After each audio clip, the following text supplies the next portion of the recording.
Hello बच्चों, चलिए हम इस प्रश्न को देखते हैं। किसी उपकरण से हाइड्रोजन गैस जो है 28.7 सेंटीमीटर का घन प्रति सेकंड की दर से विसरित हो रही है। उन्हीं स्थितियों में कोई दूसरी गैस 7.2 सेंटीमीटर का घन प्रति सेकंड की दर से विसरित होती है।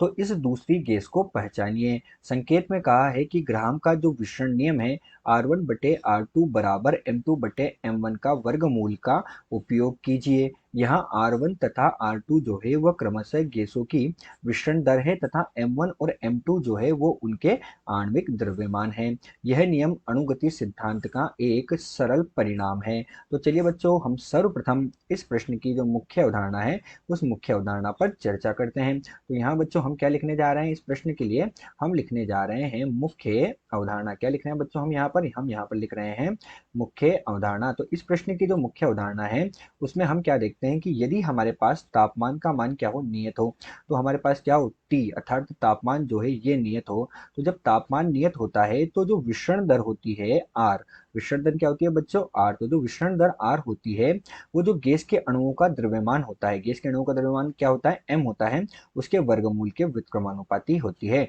अर्थात तापमान नियत होने पर विसरण दर आर गैस के अणुओं के द्रव्यमान एम के व्युत्क्रमानुपाती होती है। इसे हम ग्राहम का नियम भी कहते हैं और यही हमारे पास इस प्रश्न की मुख्य अवधारणा है।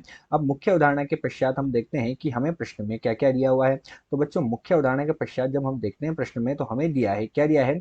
विसरण दर दी है हमें। किसके लिए? हाइड्रोजन परमाणु के लिए। तो हाइड्रोजन परमाणु के लिए विसरण दर कितनी दी बच्चों? 28.7। कितना दिया? 28.7 सेंटीमीटर का घन। और हमें कितना दिया गया है? प्रति सेकंड दिया गया है। यहाँ पर क्या है बच्चों? सेंटीमीटर का घन है हमारे पास। क्या है यहाँ पर? सेंटीमीटर का घन प्रति सेकंड हमें विसरण दर यहाँ पर दी गई है। ये हो गया सेंटीमीटर का घन और प्रति सेकंड हो गई। साथ ही हमें क्या दिया बच्चों? हमें R2 हम मान लेते हैं, दूसरी गैस के लिए दिया है। तो दूसरी गैस के लिए हमने R2 माना है क्योंकि हमें पता नहीं है कि वो गैस कौन सी है। तो उसके लिए भी विसरण दर कितनी दी? 7.2 सेंटीमीटर का घन प्रति सेकंड दी गई है। साथ ही हमें जो हाइड्रोजन जो होती है उसके लिए हम जानते हैं उसका परमाणु भार कितना होता है? 2 होता है। और दूसरी गैस के लिए हमें परमाणु भार का मान ज्ञात करना है। तो ये हमें M2 का मान ज्ञात करना है। तो चलिए बच्चों, अब हम मुख्य अवधारणा के आधार पर प्रश्न को हल करते हैं। तो यहाँ हम क्या देखने जा रहे हैं? प्रश्न का हल देख रहे हैं। और मुख्य अवधारणा के आधार पर हमने क्या लिखा कि R जो होता है वो किसके समानुपाती होता है? 1/वर्गमूल M के समानुपाती ये होता है। अर्थात जो गैसों के अणु का द्रव्यमान है उसके व्युत्क्रमानुपाती होता है। अतः हमारे पास क्या होगा बच्चों? RH/R2 अगर मैं करता हूं तो हमारे पास ऊपर कितना हो जाएगा? M2/MH के बराबर ये होगा और ये वर्गमूल जहाँ का जहाँ पर रहेगा। ठीक है बच्चों, अब RH का मान हमारे पास है, R2 का मान हमारे पास है, तो इनका मान रख देते हैं। RH का मान है 28.7, R2 का मान हमारे पास है 7.2। ठीक है बच्चों, M2 का मान हमें ज्ञात करना है और MH का मान हमारे पास कितना है बच्चों? MH का मान हमारे पास है 2। तो बच्चों जब इसे हम हल करते हैं तो M2 का मान हमें प्राप्त होता है और M2 का मान लगभग हमें कितना प्राप्त होता है? 31.77 के बराबर प्राप्त होता है। अर्थात ये मान लगभग किसके बराबर है? 32 के बराबर है। अर्थात ये 32 ग्राम के बराबर है। तो M2 का मान कितना हुआ बच्चों? M2 का मान हमें मिला 32 ग्राम के बराबर।